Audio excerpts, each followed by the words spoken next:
Hello les amis, dans cette vidéo je vais vous présenter la recette de danoise aux fraises. Une délicieuse pâte de croissant accompagnée de confit de fraises et de crème chantilly. Allez c'est parti, on débute notre recette avec le confit de fraises. On commence par mélanger la pectine NH avec du sucre et l'on mélange bien, ceci afin d'éviter la formation de grumeaux lors de la cuisson. Dans une casserole, on verse de la purée de fraises que l'on fait chauffer à feu moyen. On verse ensuite le mélange de sucre pectine au fur et à mesure, tout en remuant. Dès lors où ça bout, on sort la casserole du feu. On verse ensuite le contenu dans une moule à muffins, notamment 20 g par cylindre. Puis on laisse reposer au moins 4 heures au congélateur. On poursuit avec la pâte à croissant.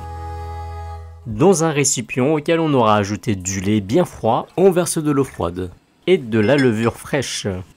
Puis on mélange jusqu'à ce que ça soit bien homogène. Dans une cuve à robot pâtissier, on y ajoute de la farine, du sucre, du sel et du beurre pommade. On pétrit ensuite la pâte en y versant progressivement le liquide préparé précédemment. On poursuit le pétrissage pendant 10 minutes à vitesse lente. Une fois les 10 minutes passées, la pâte doit être lisse et ne doit pas coller à la paroi du cuve. On va ensuite venir étaler notre pâte pour y former un joli rectangle.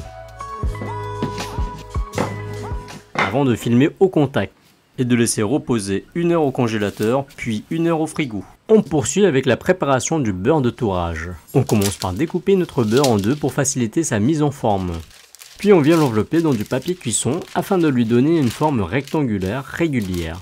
Ici, nous aurons une dimension de 15 cm de largeur sur 13,5 cm de longueur. Pour abaisser plus facilement le beurre, on peut tapoter dessus à l'aide de notre rouleau à pâtisserie, avant de l'étaler en faisant en sorte de bien remplir toute la surface de la feuille de cuisson. Puis on réserve au frigo le temps de travailler la pâte. On passe sans tarder à la pâte. On commence par l'étaler dans le sens de la largeur afin d'atteindre environ 13 cm.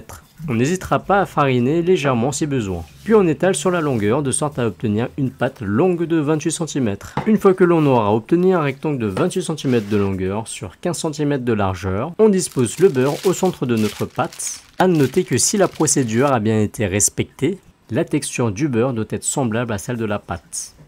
On replie ensuite notre pâte sur le beurre.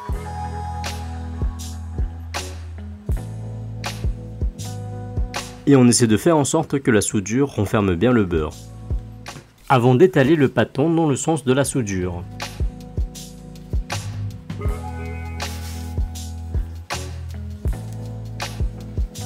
Jusqu'à atteindre une longueur de 60 cm. On donne ensuite un tour double. Pour cela, on replie les extrémités du pâton de manière à ce que la soudure se retrouve au tiers du pâton. Puis on replie à nouveau le pâton sur lui-même pour terminer notre tour double. On abaisse ensuite légèrement notre pâton, ceci permettant de faire refroidir le pâton plus rapidement. On tranche ensuite les pliures sur toute la longueur avec un couteau ou une lame bien aiguisée, afin de casser les réseaux glutineux. Ceci permettra de rendre l'étalage plus simple. On filme au contact et on laisse reposer 1 heure au frigo. Une fois le pâton bien reposé, on va à nouveau l'étaler jusqu'à obtenir 60 cm de longueur. A noter que la pliure doit se trouver sur la longueur. Puis on donne cette fois-ci un tour simple, tout simplement en repliant le pâton en 3. Et on l'abaisse à nouveau légèrement, avant de trancher les pliures sur la longueur.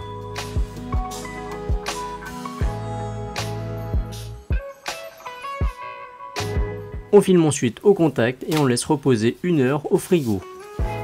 Une fois bien reposé, on abaisse une dernière fois le pâton afin d'obtenir un rectangle de 20 cm de largeur sur 30 cm de longueur.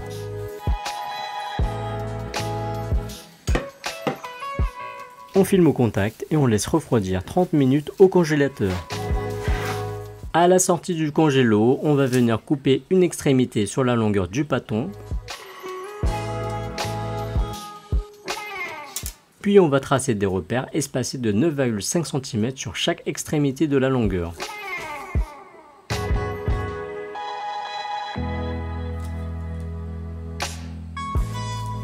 On répète la même action sur la largeur. On découpe une extrémité. On place des repères espacés de 9,5 cm sur chaque côté de la largeur. Puis on découpe le pâton à l'aide des repères.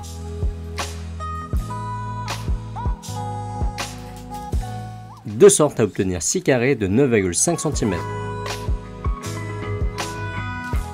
Dans lequel on va les laisser pousser tranquillement. Pour cela, on place nos carrés de viennoiserie sur une feuille de cuisson disposée au-dessus d'une plaque de cuisson. Dans le four, on va déposer un récipient contenant de l'eau chaude. Puis notre plaque dans laquelle sont disposés nos carrés de viennoiserie. Et on laisse pousser tranquillement dans le four, idéalement à 29 degrés. Et ce pendant 1h30 à 2h. Une fois que les viennoiseries auront doublé de volume, on vient tremper une fourchette dans de l'eau, puis piquer la surface de la viennoiserie.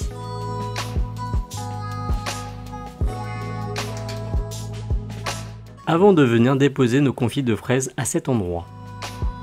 Et on va venir enfoncer les confits pour éviter qu'ils ne débandent pendant la cuisson.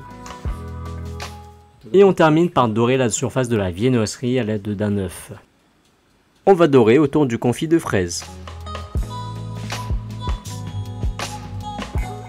Et zou, au four préchauffé à 170 degrés pendant 20 à 25 minutes.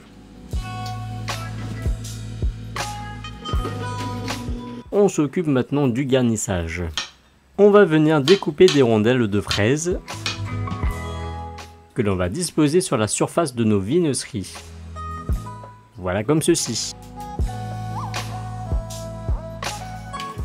On passe à la crème chantilly. Dans un récipient contenant de la crème liquide, on vient ajouter du sucre glace et de la mascarpone. On dépose ensuite notre récipient dans un bain-marie froid et on vient monter la crème à l'aide d'un batteur électrique jusqu'à obtenir une texture ferme. On transfère ensuite notre crème chantilly dans une poche contenant une douille pétale 104. Puis on vient pocher des virgules pour y former des pétales de fleurs tout autour du confit.